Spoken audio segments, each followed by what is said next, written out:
Bismillahirrahmanirrahim. Assalamualaikum warahmatullahi wabarakatuh.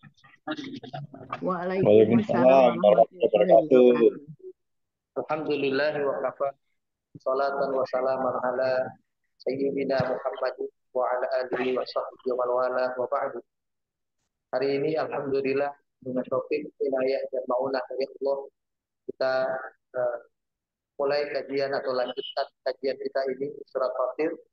Yang pada kesempatan ini kita boleh dibilang baru mulai kembali ya dalam forum yang offline di masjid atau di musola Al-Fat seperti ini, dan sebagian yang online juga ya, tetap bisa mengikuti kajian ini, tetap kita buat online ya. Baik, insya Allah kita akan bahas surat Fatih surat yang 35 ayat 29, 30 dan 31. Kita baca dulu ayatnya ya. Silakan Bapak untuk menyimaknya. A'udzu billahi minasyaitonir rajim. Innal ladzina yatluna kitaballahi wa aqamus salata wa anfaqu mimma razaqnahum sirran wa alaniyatan yarjuna tijaratan lan tabur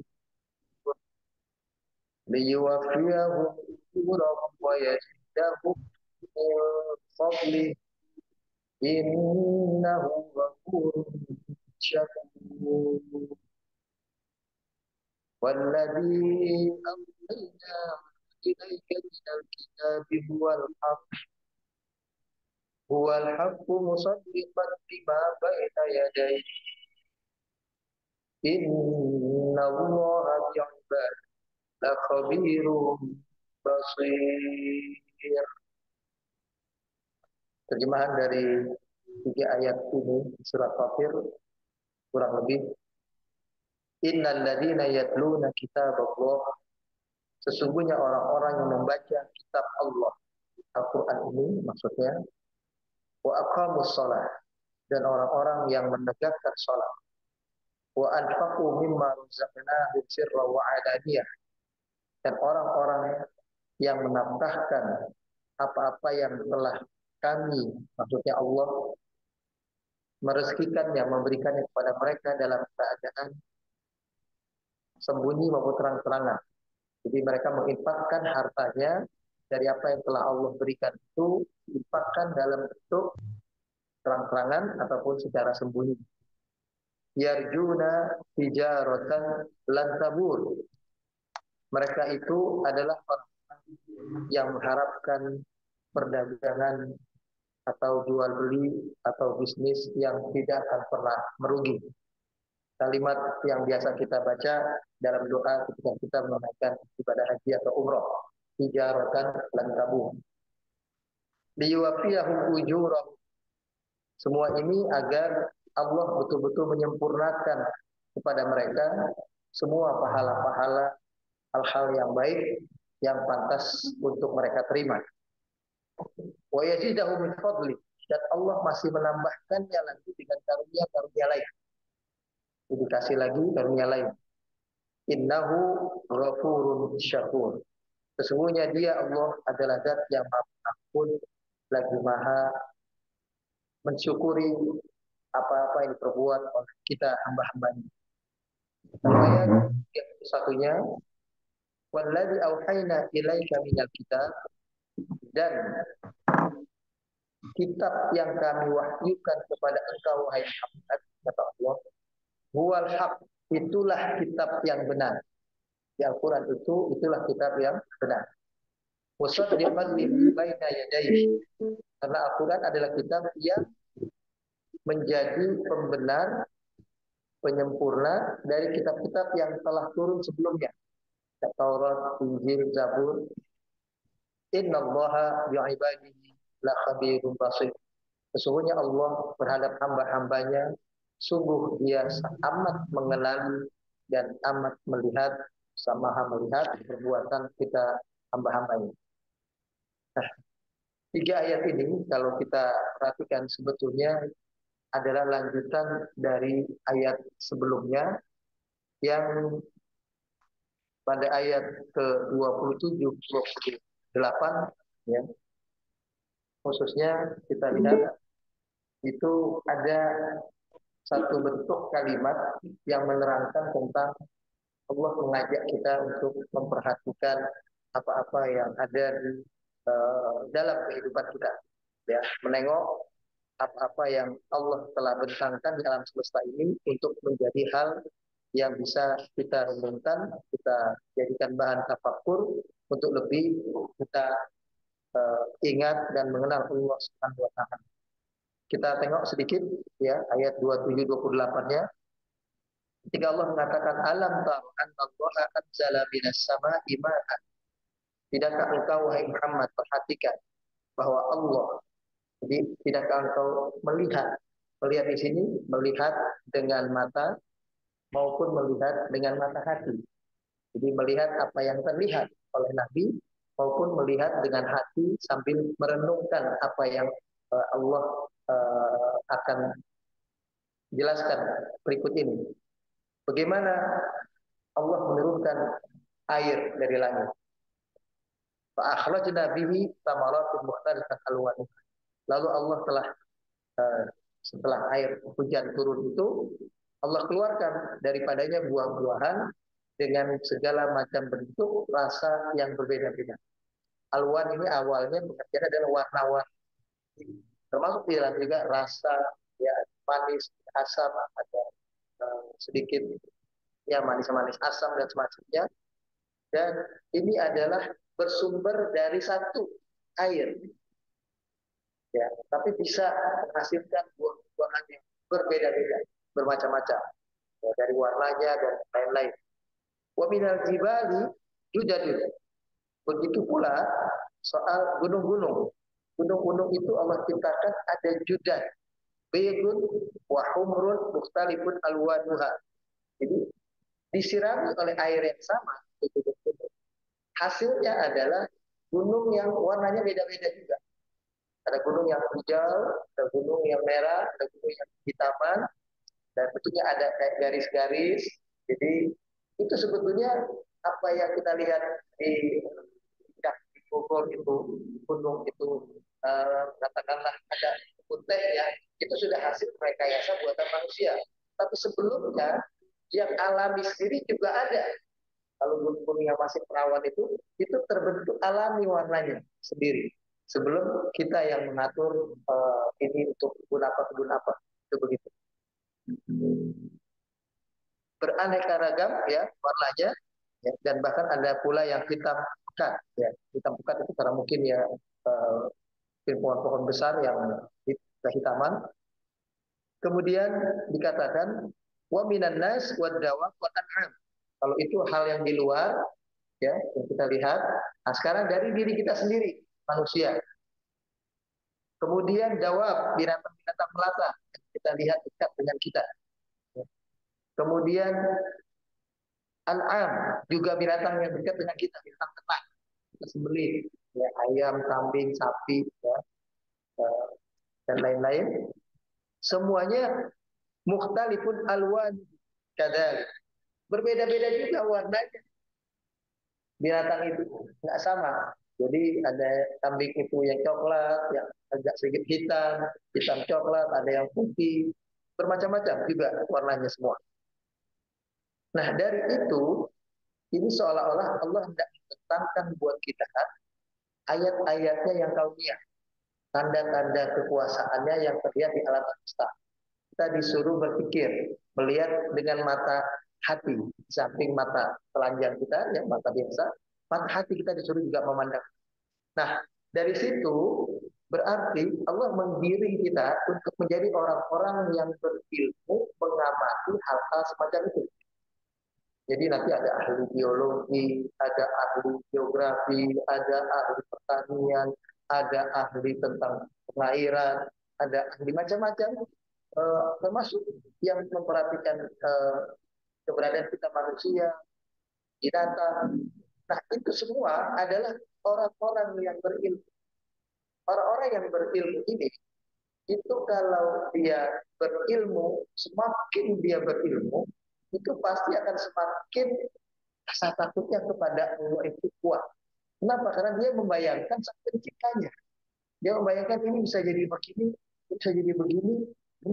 Apalagi dia adalah seorang muslim yang sudah uh, berangkat dari pemahaman bahwa itu adalah bagian dari tanda besar Allah yang dibetulkan di alam ini untuk menunjukkan bahwa Allah itu hak, Allah itu ada, kuasanya itu nyata, dan kita adalah hamba-hambanya, tinggal mengikuti apa yang menjadi kehendaknya dalam kehidupan ini. Sebagaimana diterangkan di dalam ayat yang lain, ya, pada surat Fussilat, surat yang ke-41, itu pada ayat yang terakhir, itu dikatakan, surat Fussilat, surat yang ke-41, ujung ayatnya, ayat ke-53, ya, dua ayat terakhir, sanurihim ayatina fil afaq wa fi anfusihim hatta yatabayyana lahum annahu haq. Kami nanti memang akan memperlihatkan kepada kita manusia tanda-tanda kebesarannya, fil afaq, di alam semesta ini, wa fi anfusihim, dan dalam diri kita sendiri manusia, hatta yatabayyana lahum, sampai jelas dan nyata buat kita bahwa itulah kebenaran. Allah itu adalah zat yang maha benar. Awalam yakfi bi rabbika annahu 'ala kulli syai'in syahid. Apakah tidak cukup hal yang demikian sebagai pembuktian bahwa dia adalah zat yang maha menyaksikan perbuatan kita hamba-hambanya, karena semua alam semesta itu saja dia bisa ciptakan dengan segala macam bentuknya yang berbeda satu sama lain. Nah, oleh sebab itu makna innama yakhsyallaha min ibadil ulama, sungguh hanyalah yang takut kepada Allah itu adalah ulama. Maka yang dimaksud konteksnya bukan ulama fikih, ulama syariat, atau ulama agama saja, bukan itu. Justru yang Allah maksud dalam konteks ayat ini adalah ulama atau ilmuwan atau ahli-ahli ilmu pengetahuan tentang alam semesta ini. Nah, itu orang itu kalau belajarnya betul, itu akan membuat dia semakin takut kepada Allah. Sebetulnya begitu. Ya. Ya, kalau motivasi belajarnya buat sekedar jadi dosen, buat sekedar jadi ilmuwan, buat sekedar jadi peneliti, buat sekedar jadi pekerja-pekerja di perusahaan, yang mungkin yang didapatnya cuma gaji, yang didapatnya cuma penghasilan duniawi. Tapi kalau orang itu mempelajari ilmu itu dalam rangka sekaligus bagi dirinya adalah untuk memahami, ya, ini adalah perintah Allah untuk lebih tahu tentang dia, kita disuruh berpikir tentang ciptaannya. Bagaimana dalam sebuah hadis dikatakan, tafakkaru fi khalqillahi wa la tafakkaru fi dzati. Adalah kalian berpikir tentang apa-apa yang Allah ciptakan, dan jangan berpikir tentang apa yang menjadi zatnya. Jadi zatnya apa, kaifiat kita bayangkan bagaimana Allah Maha mendengar, telinganya sebesar apa, bagaimana Allah melihatannya seperti apa matanya, Allah di aras, arasnya kayak apa, kayak singgah raja. Nah, itu yang nggak boleh kita bayangkan. Kita disuruh bahwa kalau mau membayangkan, memikirkan ciptaan. Nah, jadi jelas ya, konteks ayat ini yang mengatakan yang paling takut kepada Allah itu adalah ulama, pengertiannya adalah ulama, para ahli ilmu pengetahuan apapun, termasuk pengetahuan umum, justru yang menjadi perhatian ilmu. Nah, ini istilahnya, kalau tadi disuruh melihat ilmu pengetahuan itu sebagai hal yang mendorong kita bisa lebih dekat kepada Allah itu karena melihat apa yang terbentang di alam. Sekarang untuk menjadi sempurna, kita jadi lebih kuat keyakinan kita ini, disuruh baca juga ayat yang masturah, yang syariahnya ini, yang kelihatan ini. Jadi istilahnya sekarang ini kita di ayat ke-29 diajak berpindah seolah-olah dari minal kita bil mamdur al-kaun, yakni wa ma fihi min bada'i'in ilal kita bil mastur al-Quran wa ma fihi min rawahir. Ini kita diajak berpindah di pembahasan ayat 29 ini dari diajak oleh Allah memandang kitabnya yang terbentang di alam semesta ini, tanda-tanda kebesarannya di alam yang jagat raya yang luas ini, disuruh pindah kepada memandang kitabnya Al-Quran. kitab yang tertulis. Jadi kitab yang tertulis ini tidak kalah pentingnya juga untuk dipelajari, ya, karena justru inspirasi-inspirasi tentang bagaimana menggunakan alam semesta yang luas itu justru ada petunjuknya di dalam Al-Quran. Jadi kita diajak kalau kemarin melihat tanda kebesaran Allah di tanda-tanda kebesaran yang terbentuk di alam jannah yang luas, sekarang disuruh lebih dekat kepada Allah melalui petunjuknya kitab Al-Quran yang tertulis ini. Nah itu begitu. Ya. Sekarang kita lihat. Jadi fatadhkuru sifatil ladina yakhshawna Allah. Maka kita nanti akan mendapati bagaimana sifat orang-orang yang takut kepada Allah itu. Jadi kalau tadi dikasih tahu basicnya adalah orang yang belajar, orang yang berpengetahuan, orang yang banyak berusaha mencari tahu, itulah orang yang berkesempatan untuk lebih dekat kepada Allah. Bahkan akhirnya lebih takut kepada Allah dibandingkan orang-orang yang tidak tahu apa-apa. Nah sekarang lebih lanjut dijelaskan siapa mereka ini, ya, dalam bentuk kesehariannya.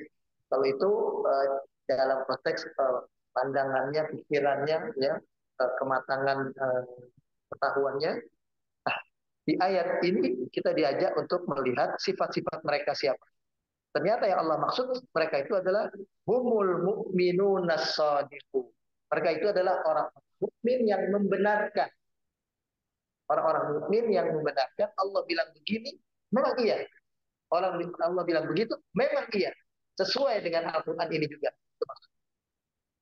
Sifat mereka yang pertama adalah alladzina yatluna kitab Allah. Mereka adalah orang-orang yang membaca kitab Allah, yang membaca Al-Quran. Jadi kalau sekarang karena kita ada Al-Quran, sifat orang-orang berilmu yang takut kepada Allah itu kesehariannya adalah orang itu rajin baca Al-Quran. Jadi dari memandang fenomena alam ini itu mendorong dia yang penasaran siapa sih berarti sang pencipta itu, siapa sih Allah. Nah sudah tahu Allah memberikan Al-Quran, kitabnya dicari tahu, di kitabnya dia coba paham. Alladzina yatuna kitaballahi bitadabburin wa tafakkurin. Mereka adalah orang yang membaca Al-Quran dengan penuh perhatian, tadabbur, wa tafakkur, dengan penuh pencermatan. Jadi berusaha membaca itu dengan memahami isinya. Bukan sekedar baca buat mencari pahala. Itu sudah jelas kita akan dapat dengan baca Al-Quran. Wa yu'adduna shalah bil khusyuk wal khudu'. Ciri kedua mereka adalah mereka orang-orang yang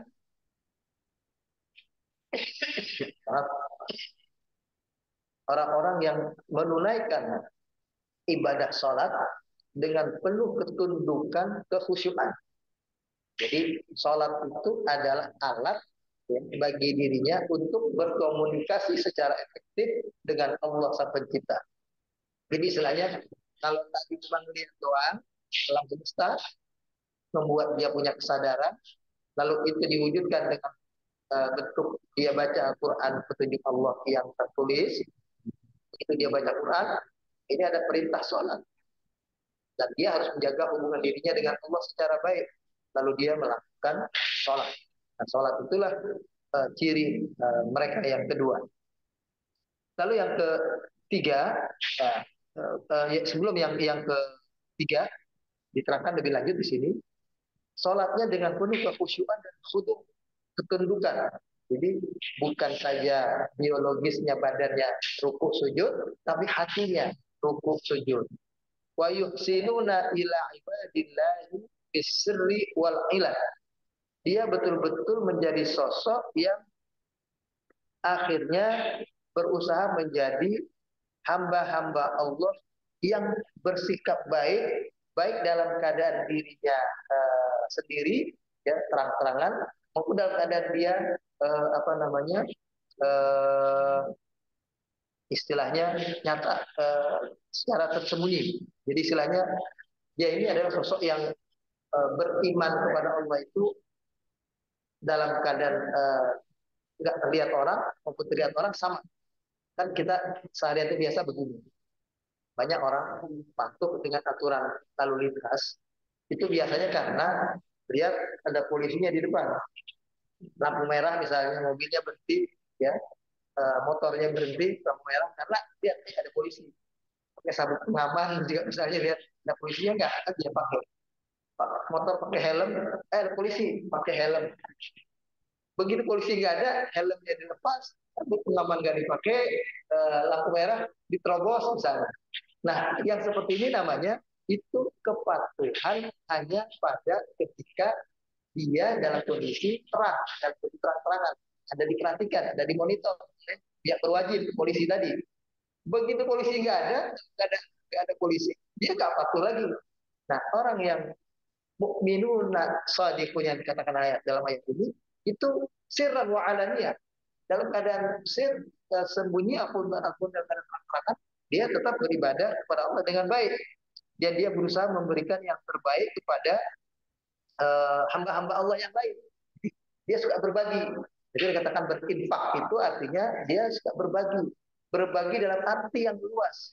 Ketika Allah kasih dia harta, hartanya yang dia infakkan untuk dibagi kepada saudaranya seiman. Ketika dia punya kelebihan, Allah berikan ilmu, ilmu yang dia bagi untuk berbagi kepada sama saudaranya yang beriman. Ketika dia punya kelebihan, punya uh, kekuasaan, otoritas kekuasaan, kekuasaannya dibagi untuk berikan jalan bagi orang lain. Jadi semua hal yang dia miliki itu dijadikan sebagai alat untuk dia bisa berbuat lebih banyak baik kepada orang lain. Ibtigha mardhatih, karena tujuan hidupnya adalah mengharapkan ridha Allah saja. Wa talaban li thawabihi, dan dia hanya mengharapkan betul-betul pahala dari Allah saja. Haula'i humul faizuna bitijarah rabihah.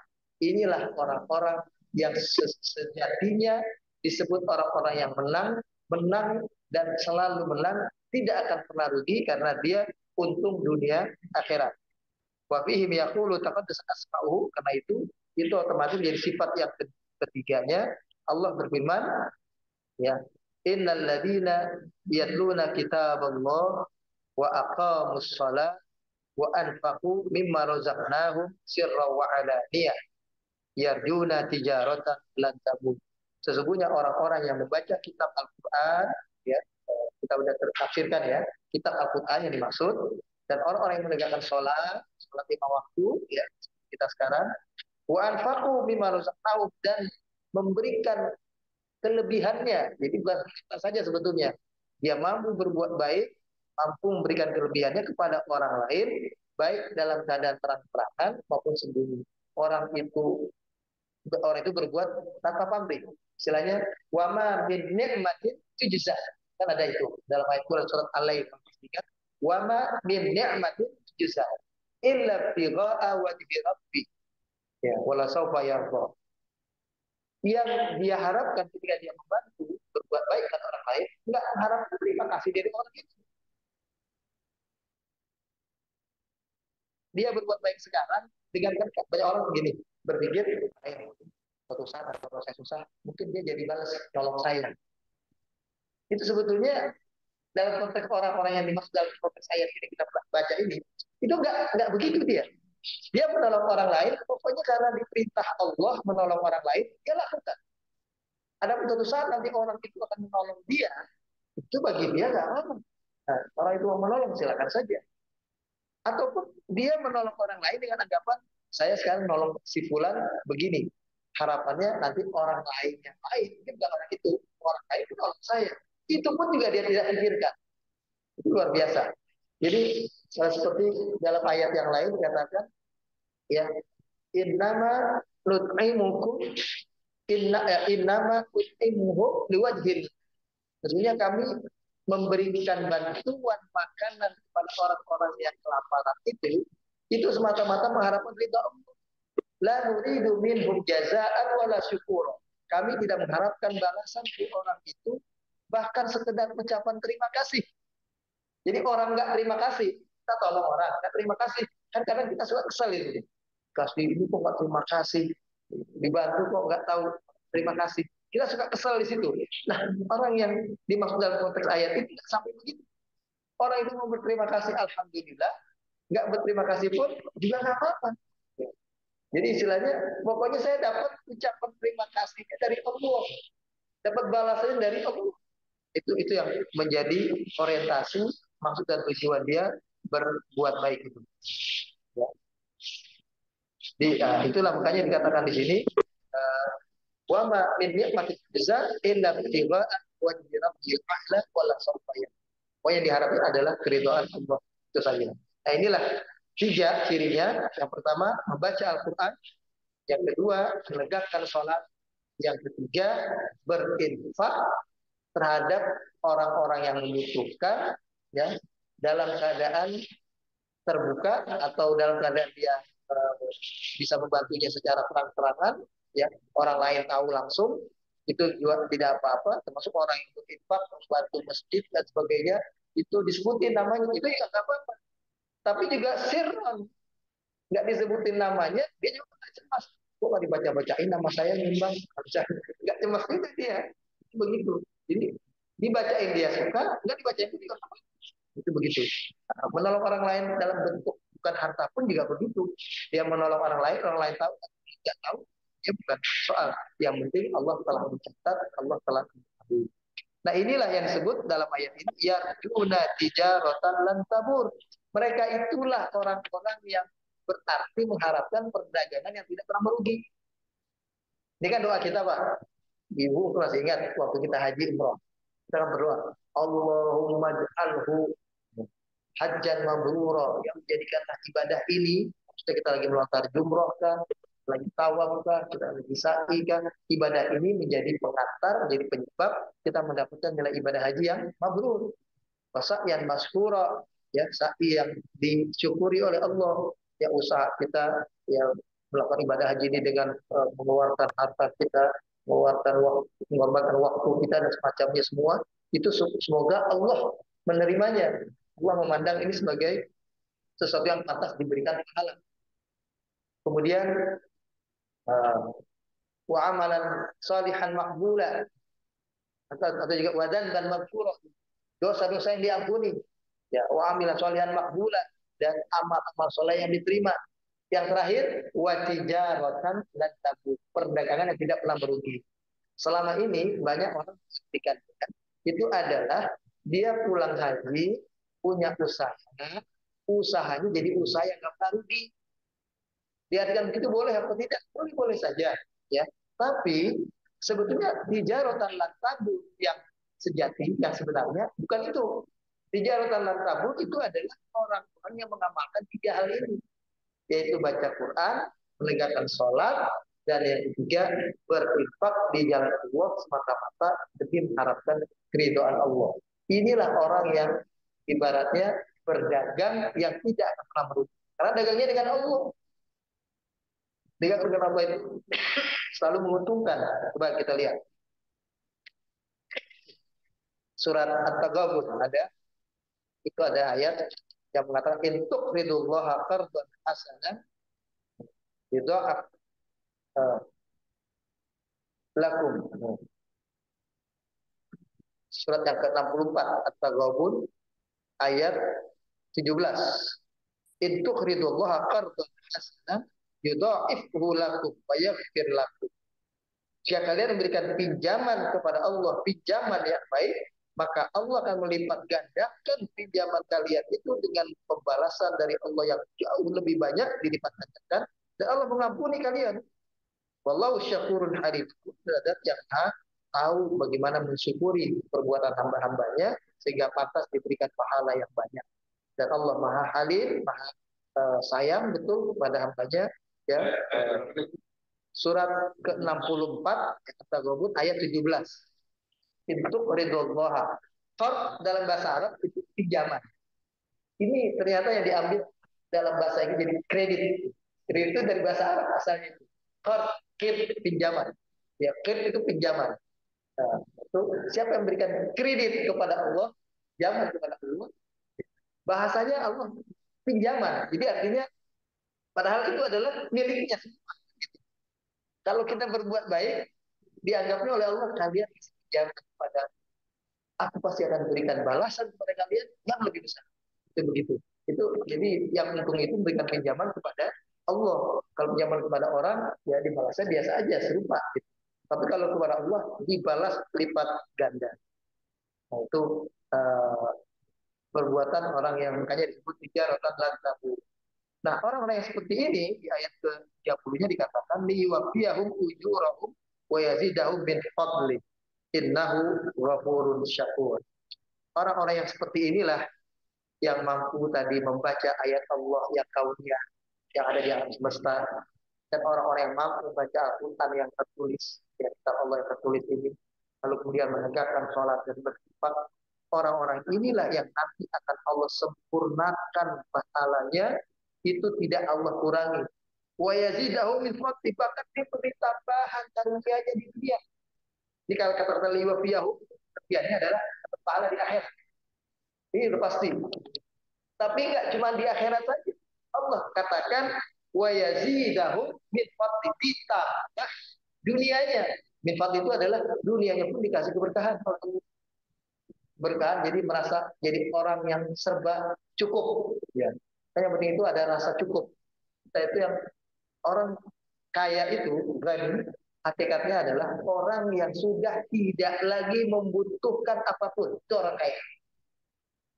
Kalau kita masih suka berpikir pengen beli ini, beli itu, pengen punya ini, punya itu masih miskin.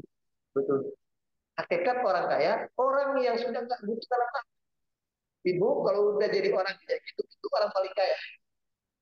Saya udah nggak butuh lagi rumah. Kenapa? Rumah anak saya udah banyak. Saya tinggal mau rumah anak saya. Mana yang mana yang? Apa saya punya rumah lagi sendiri? Saya udah lagi nggak butuh lagi mobil. Kenapa? Saya tinggal telepon anak saya, kalau saya kemana-mana jemput. Anak saya ada 3, ada 4, ada 5. Ya. Cuma kalau anak kedua susah juga itu. Keduanya udah pergi juga. Saya nggak anak yang kedua. Bisa sudah begini, lebih dari 2. Kalau udah usia bu, udah lanjut kita. Anak 2 itu kurang. Anak 2 itu kurang. Ya, satu kesalahan satu pun udah selesai. Tapi kalau anaknya 3, ada 4, ada 5, itu ada aja yang bantu jadi. Nah, kalau ibu tadi saya bilang, kita sudah jadi orang yang tinggal telepon, anaknya datang, jemput, mau jalan kemana, mau nengokin ke mana, mau silaturahmi ke rumah temannya, mau datang ke pengajian, pada datang semua, anaknya bisa. Giliran saya semuanya. Itu sudah orang kaya itu. Karena dia nggak butuh apa lagi butuh mobil, kan gitu. Nah itu sebetulnya orang yang disebutkan orang kaya itu adalah orang yang sudah tidak membutuhkan apa-apa kecuali apa yang sudah dia miliki, dan itu Allah mudahkan bagi dia pencapaian. Innahu ghafurun syakur. Ya Allah adalah zat yang maha pengampun lagi maha mensyukuri. Nah, kita dalami lebih lanjut ayat ini. Ya. Kata-kata innal ladzina yatuna kitaballah. Kita dalami sekarang.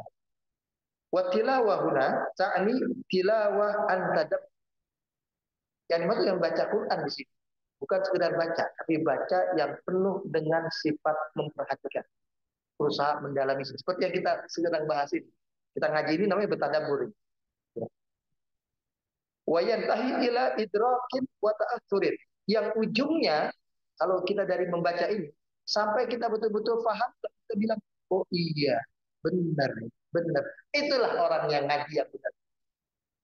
Bapak Ibu kalau ngaji Quran, kalau sampai merasakan rasa hati yang seperti itu, oh iya benar, memang begitu. Nah itulah orang ngaji. Tapi kalau dia cuma ngaji, cuma dapat ya, pahala, ya sudah, ngaji aja sudah. Dia nggak paham apa-apa. Kemudian wa ata bisighatil mudhari yatluna, lalu kemudian Allah membahasakan di ayat ini dengan lafaznya, sigatnya itu mudhari, isim mudhari. Isinya kan innal ladzina tala, orang-orang yang telah membaca. Tapi Allah menggunakan fi'il mudhari yang bunyinya yatluna. Ya, tala yatlu. Nah, yatluna itu menunjukkan ya al-mufidah litajaddud wal istimrar. Ini menunjukkan dia membacanya terus menerus, berkesinambungan, dan terus merefresh lagi, baca lagi, baca lagi, nggak bosan.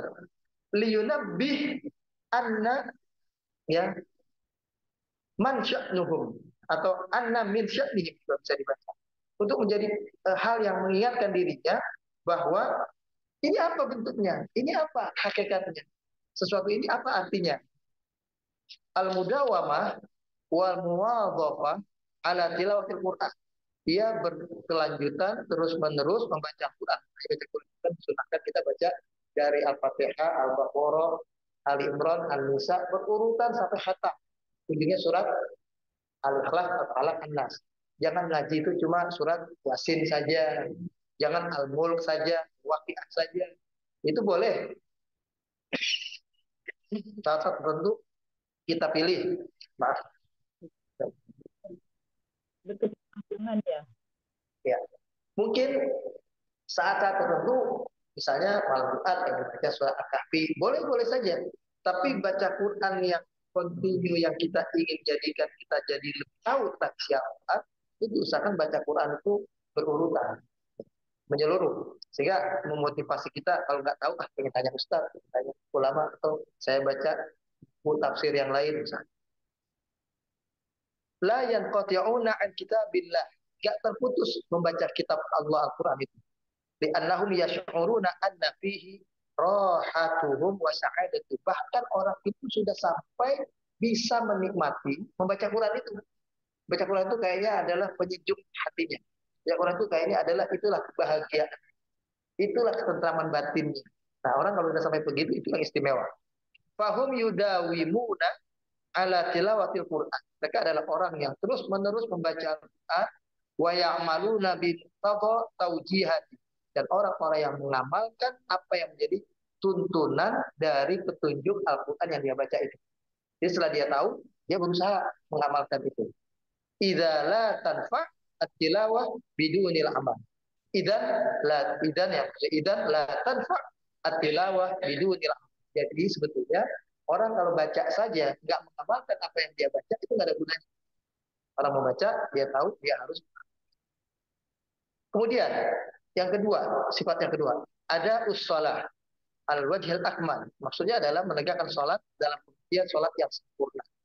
Fi al-fatihah dalam soal waktunya, ya. Bi khusyu'ha dalam soal khusyuknya, sholatnya. Wa adabiha, adab-adab sholatnya juga. Wa syurutiha wa arkaniha. Surut, ya, syarat-syarat sholat, rukun-rukun sholat dikerjakan dengan baik. Walafzul iqamah yusiru ilal husni wal itqan. Nah, kemudian Allah kan membahas dengan wa aqamus shalah, bukan wa fa'alus shalah. Mereka mengerjakan sholat, bukan, tapi wa aqamu, menegakkan sholat. Kata-kata iqamah ini menunjukkan lil ilal husni wal itqan. Artinya dia itu mengerjakannya betul-betul dengan baik, dengan teliti, dengan cermat. Makanya orang kalau hafal Quran itu ada istilah mutqin. Ya. Itqan itu isim fa'ilnya mutqin. Ada orang hafal Quran, kayak banyak lembaga Quran sekarang kan banyak habis. Itu orang hafal Quran mungkin juz 30, juz 28, juz 29 dia baca. Itu di depan gurunya dia hafal. Tapi begitu dia baca sendiri buat jadi imam sholat misalnya, lupa lagi.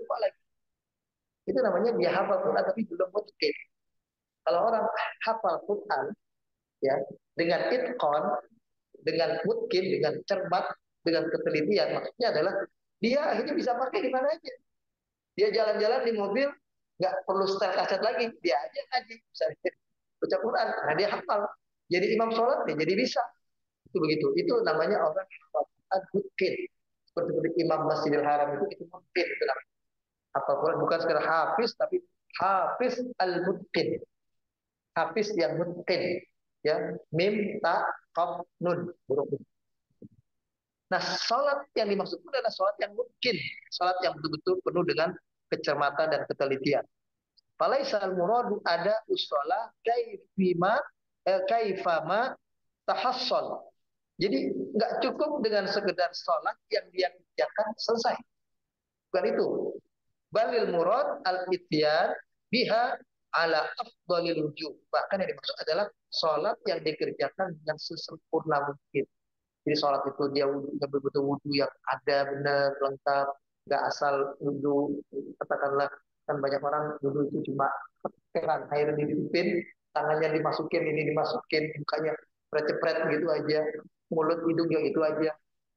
Sekarang mestinya sunnahnya, saya kayak mulut, sunnahnya kita kumur-kumur, goyangkan mulut kita. Tangan kita balas, jari-jari masuk, membersihkan apa yang ada di mulut. Sisa makanan jadi betul-betul habis. Kemudian hidung pun kita hirup. Ada al-istinsaq, ya. Ya, subuh-subuh juga bisa istinsaq. Ada orang bisa istinsak saja. Istinsak itu dihirup, ya. Istinsak dibuang. Tapi kalau dia istinsak saja, itu juga cukup sudah. Kalau nggak dibuang. Tapi dengan dia istinsak, dihirup dan dibuang, itu bahkan akan membuang kotoran atau virus atau bakteri yang ada di hidungnya, yang nyarang, yang nyangkut. Karena kan memang ada bulu-bulu ini itu supaya bakteri nggak langsung masuk. Dibikin tersangkut di hidung. Makanya bulu hidung itu jangan dibuang semua. Bisa orang yang bulu hidung dibuang, itu keliru. Kalau bulu hidung dibuang itu semua virus, semua bakteri langsung masuk. Justru dengan adanya itu, kita tidur, itu nggak ada serangga masuk. Karena ada bulunya. Ada rongga-rongga yang ini nggak bisa masuk ke sini. Mereka begitu. Ya. Jadi kalau itu dibuang, itu kan kita semua sudah semuanya. Ada bulunya. Nah itu semua istinsak dan istinsak itu butuh yang sempurna. Nah kalau ada kita masih awal-awal mungkin sakit di hidung, terus ada yang keliru ternyata. Banyak orang yang butuhnya sakit di hidung karena dia menghirupnya begini. Dari tangannya sedot. Ini sudah ada angin, sudah ada rongga. Itu yang bikin sakit. Mestinya air itu dimasukin. Jadi jangan sampai air itu jadi tersedot dari tangan langsung. Itu nggak akan sakit. Tapi kalau begini, nah dia udah kena angin. Nah, kena angin itu yang bikin sakit. Sedotnya begitu. Ditempelin. Tempelin. Hah? Iya, sakit karena di sini kita begini cara ngirupnya. Air ini dihirup. Itu sakit. Air itu dituang. Nah, kita sedot. Itu yang insya Allah jadi tidak sakit. Jadi jangan biarkan angin ikut masuk. Hanya air saja yang masuk. Itu yang tidak sakit. Setelah itu dikeluarkan. Itu bisa. Kenapa? Boleh, boleh. Itu ada hadisnya juga. Sekalian dengan kumur. Jadi kalau dengan kumur kan berarti kan masuk satu ke mulut, satu ke hidung. Itu nggak apa-apa. Nah, kalau itu berarti yang satu buang, yang ini langsung buang. Itu hadisnya justru ada hadis yang sahih di mulut dan hidung sekaligus. Yang penting maksud saya itu jangan asal. Kayak asal itu misalnya kaki ada keran, dia menggoyang-goyang kakinya gitu. Asal-asal aja bisa. Nah, itu betul-betul dipegang. Termasuk seperti waktu kita waktu di haji Masjidil Haram berwudu, itu kan sebagian ulama sudah membolehkan wudu disemprot. Itu semprot betul boleh, tapi jangan disemprot saja. Semprot terus digosok. Bukan disemprot cuma semprot, saya udah wudu disemprot, semprot aja. Keliru. Semprot terus diusap, digosok. Itu baru yang benar. Kalau cuma disemprot aja nggak betul. Terus digosok, jadi betul-betul kena tubuhnya. Kaki juga begitu. Jadi malah ada hadis Nabi orang berwudu keliru itu adalah lagi wailul lil aqabi minan nar. Celaka orang yang akab, ya akab itu tumitnya itu nggak basah. Itu dikatakan wail itu neraka wail atau celaka. Orang yang duduk tumitnya tidak basah karena orang kan suka bagian depannya doang. Tumitnya nggak basah karena dia nggak pegang. Kalau dia pegang, ini pasti basah. Nah orang yang wudhunya seperti itu saja bisa buat dia celaka. Nah, belum lagi sholat. Sholatnya dari mulai kita menghadap kiblat dengan betul yang kita yakini ini kiblatnya arahnya. Walaupun kalau sudah kita yakini ternyata salah itu dua. Jadi kita betul-betul ikhtiar awalnya ke situ. Punya pandangan mata selalu ke titik tempat sujud. Itu ke titik tempat sujud. Jadi lagi berdiri arah tempat sujud, lagi ruku juga begitu. Nah ruku ini banyak orang seperti saya juga termasuk bisa pakai kacamata kalau lagi baca itu karena kurang latihan otot mata. Salah satu latihan otot mata itu adalah ketika ruku. Ruku itu mestinya kita, ini ibu-ibu yang di online sambil melihat juga, itu kita ruku itu begini. Banyak orang yang ruku, dia begini. Begini matanya. Sujudnya dia lihat, dia begini. Nah itu keliru.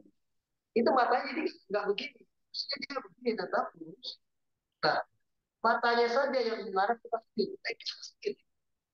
Kalau di awal-awal coba ibu-ibu bapak sujud, ruku itu dengan bentuk yang seperti itu mata itu tertarik. Dia harus melirik karena harus kalau dia lurus lihat di bawah, bawahnya dia sejajar kepalanya.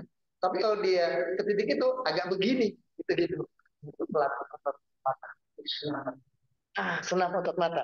Kan ada latihan otot mata tuh disuruh kita lihat bahwa itu latihan otot mata. Nah, ruku itu sudah latihan otot mata juga sebetulnya. Ya. Jadi sujud, kita sujud dengan semua anggota badan yang 7 itu kepala, ya, kening ini, ya kalau bisa hidung, alhamdulillah. Lah orang kita hidungnya nggak terlalu mancung, gitu. Jadi mungkin orang sujud nggak kena hidung, nggak apa-apa, tapi juga jangan diginikan, berusaha kena, ya, kening sama hidung. Tapi kalau nggak kena hidung nggak apa-apa, yang penting kening kena. Ya, itu kening, tangan, ini 2 sudah, lutut 2, kemudian kaki 2, itu 7 anggota badan. Jadi sholatnya juga begitu dan dia menghadirkan hatinya ketika sholat, bukan sekedar sholat bayar utang gitu lah. Jadi saya udah masalah kewajiban selesai. Jadi dia betul-betul sholat diperhatikan ya kalau dia di sholat di rumah supaya rumahnya juga banyak apa namanya kegiatan ibadah di rumahnya, sama kaum bapak ya. Sholat sunnah diusahakan di rumah. Sholat wajib kita ke masjid. Nah, ibu-ibu yang isi di rumah itu rumahnya dirapihkan. Kalau perlu ada tempat khusus buat sholat, bukan sekedar sholat di mana aja, sini sholat, tapi ada tempat khusus yang dia buat sebagai tempat atau ruang sholat keluarga, gitu. Jadi, kalau perlu beli sejadah yang bagus, yang kita juga sujudnya jadi nyaman, merasa enak, gitu kan? Ya kalau sujud kalau yang nggak bagus kan bagi satu doang dari cuci-cuci lama-lama kan juga nggak nyaman misalnya gitu. Harus yang rapi semuanya jadi kita serius gitu untuk beribadah itu. Nah itu yang dimaksud ya. Di sini dikatakan lebih lanjut ya. Al muradu al ityanu biha ala afdalil wujuh, yaitu seseorang yang ketika menegakkan salat dengan pekerjaan yang paling baik, yang afdal itu. Minal khusyuk, kekhusyuannya, khudu, ketundukannya, itu salah satu penuh dengan rasa tunduk, wa i'tidal fi ruku' wa sujud. I'tidal juga benar-benar lurus. Banyak orang yang i'tidal itu nggak nyampe, nggak lurus, atau terlalu bawah, disuruhnya lurus. Dan i'tidal itu pegangnya lutut, ya, bukan pegangnya ini ada orang yang saat kaki pengen rapi ini dia maunya begini, pegangnya keliru, pegangnya lutut. Lutut itu pegang lutut, ya bukan pegang anggota di bawah lutut. Kama qala Ibnu Abbas pernah mengatakan begini.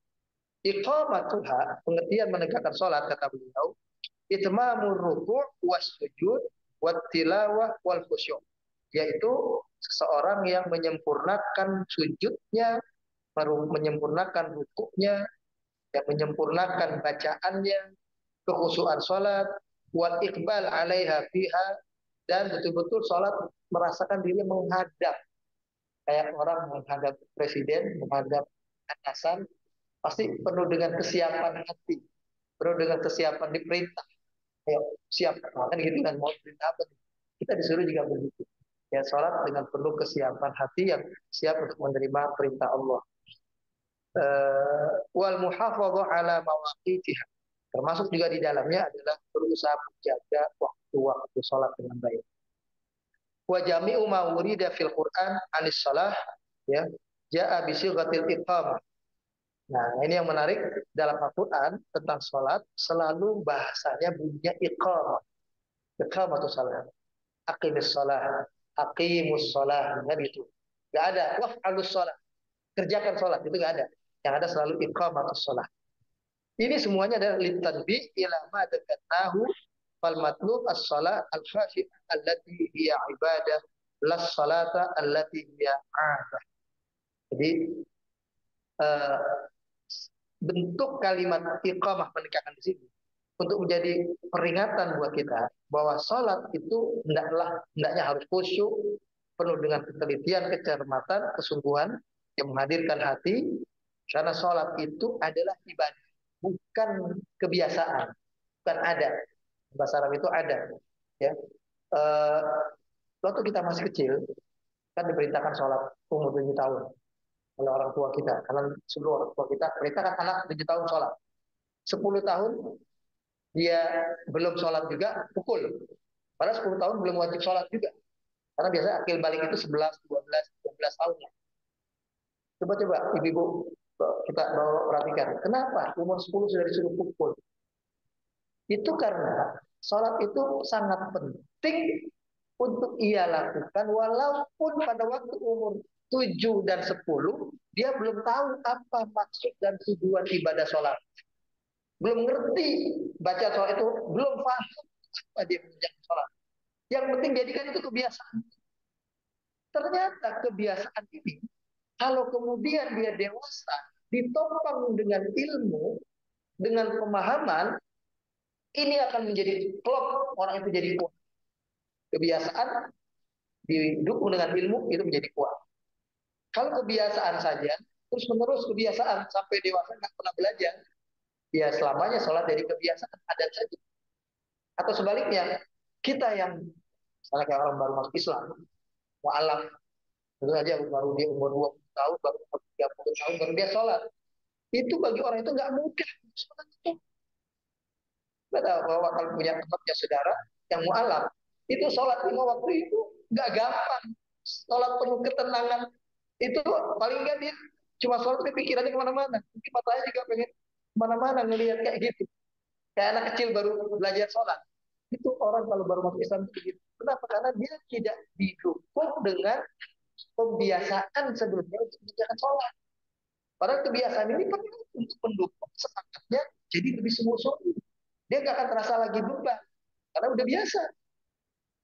Ya, kayak kita olahragawan yang udah biasa olahraga, suruh main bola 2 kali 45 menit, bagi dia nggak apa-apa, kuat. Ya Pak, kita yang nggak pernah latihan, nggak pernah training, suruh main bola 2 kali 45 menit, cuma lari 5 menit, cuma juga nggak kuat lagi, karena nggak ada kebiasaan. Ya. Nah, jadi kebiasaan ini harus nanti ketemu dengan pemahaman gitu dewasa. Begitu kebiasaan dengan pemahaman, jadilah itu betul-betul sempurna. Ya. Asalit yang ketiga, yaitu infaqul mal fis sirri wal ilal. Ya. Menginfakkan harta, khususnya harta, termasuk tadi yang saya bilang menginfakkan apapun kelebihan yang dia miliki. Ya, kelebihan harta, kelebihan kemampuan ilmu, kelebihan kedudukan dan semacamnya. Orang-orang ini adalah orang yang menginfakkan hartanya betul-betul ya semuanya dikerjakan demi mengharapkan ridha Allah. Al-infaq ismilu zakah al-mafruḍah wal ihsan bil abwa'il bir wa sadaqat ila ibadillahi al-muhawi. Maksudnya adalah uh, yang dimaksud dengan infak mereka dalam keadaan sembunyi dan terang-terangan itu adalah termasuk zakat yang wajib, termasuk perbuatan baik dia apapun, ya termasuk sumbangan ataupun perbuatan infak dia yang bukan wajib dia keluarkan. Ya. Perbuatan baik, sedekah juga. Karena dulu kita ini sebetulnya Pak, umat Islam ini sudah Allah mudahkan dalam syariat dibandingkan dengan umat-umat Nabi Musa, Nabi Isa, Nabi yang terdahulu. Dulu di zaman sebelum Nabi kita Muhammad ini syariat orang berzakat itu berinfak itu 20%, 25% Pak. Coba. Kita disuruh berinfak berapa yang wajib? 2,5%. Orang dulu berinfak itu 25%. Orang dulu itu kalau ini pakaian kena najis, kita kan suruh cuci aja kena najis.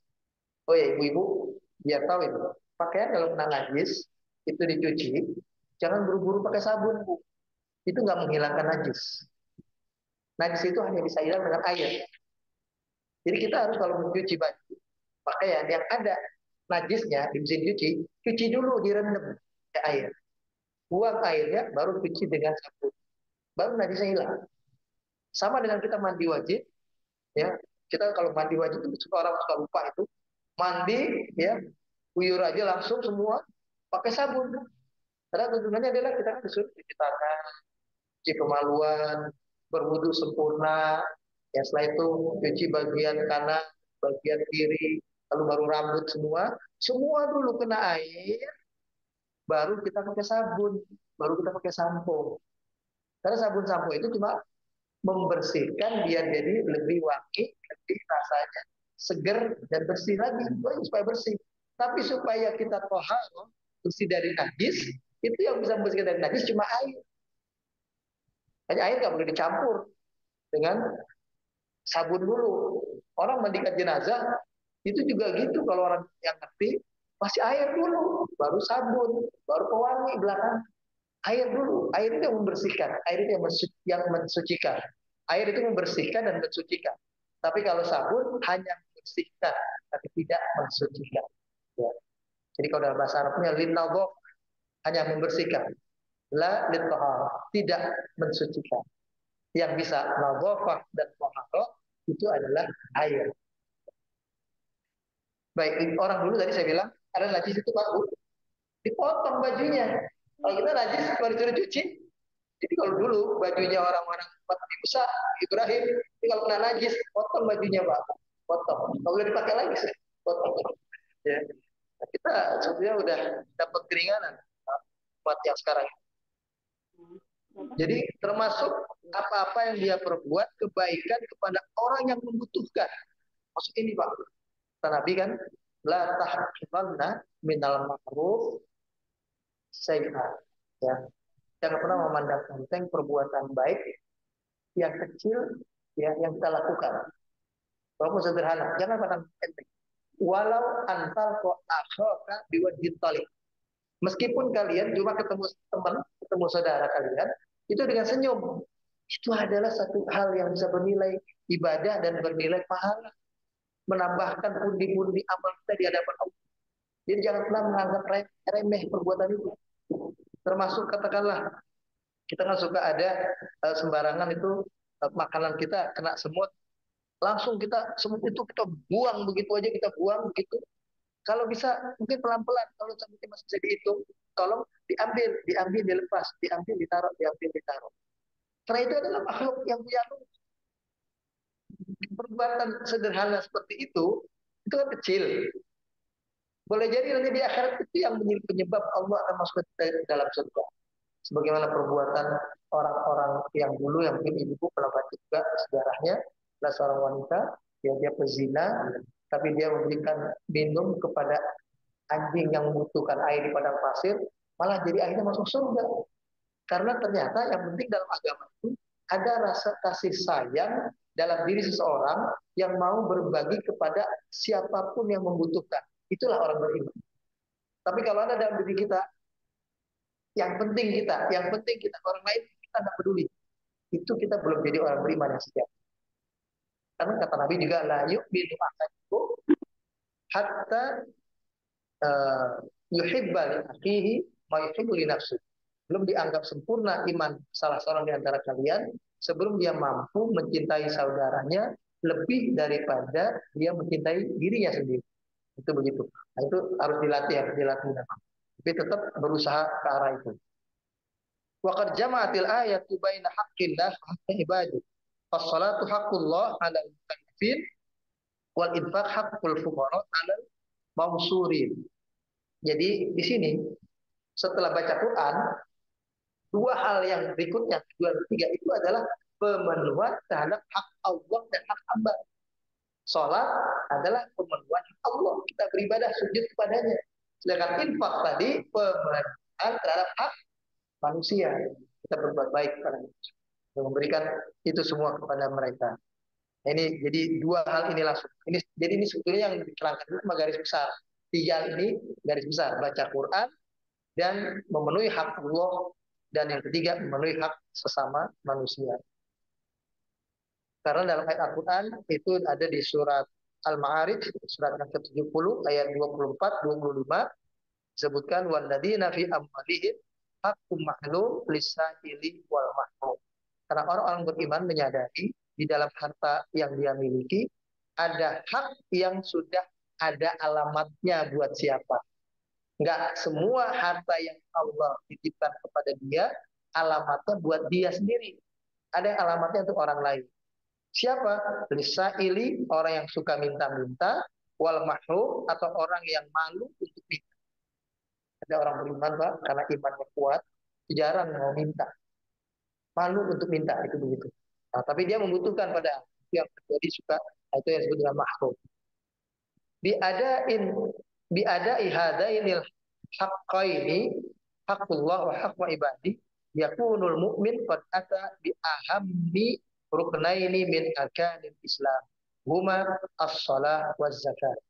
Dengan melakukan dua hal pemenuhan kewajiban ini, yaitu hak Allah dan hak hamba-hambanya, maka seorang mukmin itu dia telah menyempurnakan rukun yang menjadi rukun-rukun Islam yang 5, yang utamanya yaitu sholat dan zakat. Sebetulnya itu yang dimaksud.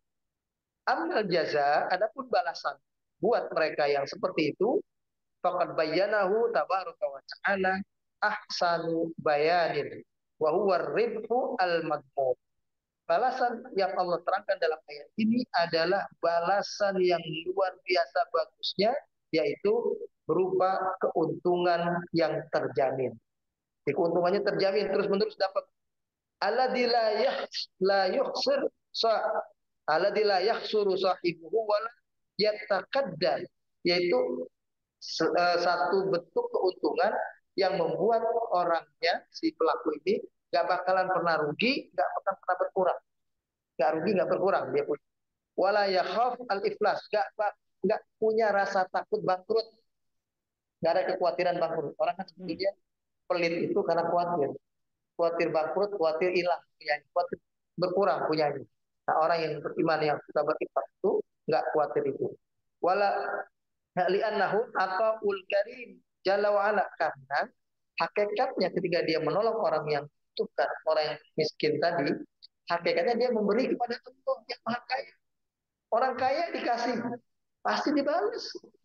Kayak kita seharian, walaupun ini tidak baik sebetulnya, kita suka kepada teman kita yang kaya, malah suka kasih hadiah, suka kasih dia banyak hal.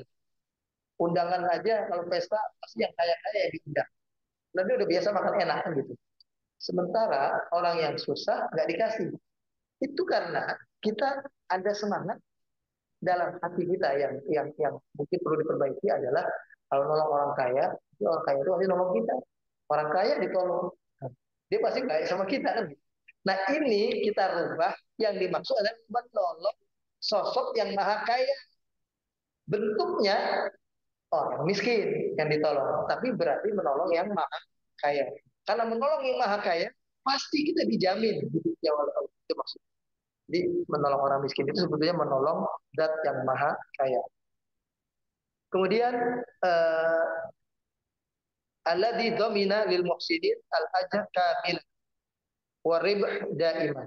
Karena dialah zat yang maha kaya itu yang menjamin bagi orang-orang yang berbuat baik itu pahala yang sempurna dan keuntungan yang terus-menerus yang tidak pernah merugi. Itu yang disebut dengan yarjuna tijaratan lan tabur. Ya. Maksudnya adalah yarjuna bi amalihim as-salih tijaratan rabih. Seseorang setiap berbuat apapun itu mengharapkan balasan. Nah, orang ini dengan perbuatannya yang baik menolong orang miskin tadi, orang fakir dan membutuhkan tadi, semata-mata mengharapkan keuntungan yang tidak pernah merugi. Lantak sida walat tahlika bil khusran abadan. Tidak akan mengantarkan orang itu kepada kerugian selamanya. Wa maknal bawar di sini ya fil lugha dalam bahasa Arab al halak wal khusran. Jadi tijaratan dan tabur itu maksud dalam bahasa Arab enggak hancur, tidak hilang, tidak binasa, tidak rugi. Jadi kata-kata tidak rugi itu terjemahan itu sebenarnya adalah nggak hancur, nggak hilang, nggak akan habis sama sekali. Fahiyya tijaratun rabi'atun di annaha tijaratun ma'allah. Itu karena kita sedang berdagang dengan Allah. Wa ada an hadza faqad a'tahumullahu al-ajra kamilan. Tidak ada, yang Allah itulah yang menjadikan kepada kita ya, yang akan memberikan kepada kita pahala yang sempurna. Itu nggak ada lain, itu yang menjadi tujuan. Wa dha'afa lahumul ata. Allah itu pasti akan melipat gandakan pemberian. Al-hasanah bi asyri amsalihha. Perbuatan baik itu satu dibalas 10 kali lipat. Ila sab'i mi'ati dhifin, bahkan sampai 700 kali lipat. Tsumma ziyadah min fadli. Kemudian ditambah lagi dengan bentuk karunia yang lain di samping pahala yang di akhirat. adalah kesejahteraan hidup dia di dunia. Wahiyya nazar ila wajhillahil karim fi jannatil firdaus kama qala ta'ala. Dan nantinya di akhirat orang ini akan Allah masukkan ke dalam surga, surga yang paling istimewa, surga jannah firdaus. Lilladzina ahsanul husna wa ziyadatun. Bagi orang-orang yang berbuat baik akan dapat husna, kebaikan dari Allah dan tambahan. Nah, kalau tambahan dalam konteks di surga, dia dapat nikmat surga, balasan dari Allah. Wa ziyadah di situ adalah tambahan dalam arti nanti diizinkan melihat Allah. Jadi kenikmatan kita di surga sudah dapat semuanya, Pak. Masih dikasih tambahan. Tambahannya adalah diizinkan bisa melihat dan memandang Allah. Kita bayangkan memandang sesuatu yang indah saja kayak lihat diamond, permata, lihat biji apa batu yang batu akik itu, lihat apa yang indah-indah, senangnya bukan main. Atau kita yang laki lihat memandang perempuan cantik, senangnya juga bukan main. Ya. Itu sesuatu yang indah kita pandang, ada rasa hati itu senang, puas. Nanti di akhirat kita akan memandang zat yang maha cantik, maha indah, yang maha sempurna. Nah, itu akan menjadi tambahan kenikmatan bagi orang-orang yang ada di surga. Inilah barangkali para jemaah sekalian apa yang bisa kita bahas dalam kesempatan saat ini. Itu dengan doa sama-sama. Al-Fatihah. Bismillahirrahmanirrahim. Alhamdulillahirabbil alamin. Ar-Rahmanir Rahim. Maliki yaumiddin. Iyyaka na'budu wa iyyaka nasta'in. Ihdinas siratal mustaqim. Siratal ladzina an'amta 'alaihim ghairil maghdubi 'alaihim waladdallin. Allahumma antal Qur'anul Karim rabi'a qulubina wa dhaya absarina wa dhahaba ahzanina wa jala humumina wa ghumumina. Allahumma ya Rabbana alimna bima yanfa'una wanfa'na bima 'allamtana. Ya Allah, itu alhamdulillah kepada kami ilmu pengetahuan yang memberikan manfaat bagi kehidupan kami, dan berilah kepada kami pemahaman dari apa yang telah Engkau ajarkan kepada kami. Ya Allah, ya Tuhan kami, jadikanlah Al-Quran sebagai sumber penerang dalam kehidupan kami, menjadi cahaya bagi batin kami, menjadi penghilang bagi rasa sedih dan gundah gulana kami, dan menjadikan sebab kami tidak punya lagi rasa takut kecuali hanya kepada Engkau, ya Allah. Rabbana atina fid dunya hasanah wa fil akhirati hasanah wa qina adzabannar. Wa sallallahu ala nabiyyina Muhammad wa ala alihi wa sahbihi wa sallama tasliman katsira. Walhamdulillahi rabbil alamin. Wa sallallahu ala nabiyyina Muhammad wa ala alihi wa sahbihi wa sallama tasliman katsira. Demikian, saya mohon maaf ya buat yang online, kita pisah dulu sementara waktu ya. Semuanya saya pamit. Assalamualaikum. Salam wabarakatuh. Terima kasih Pak Ustadz.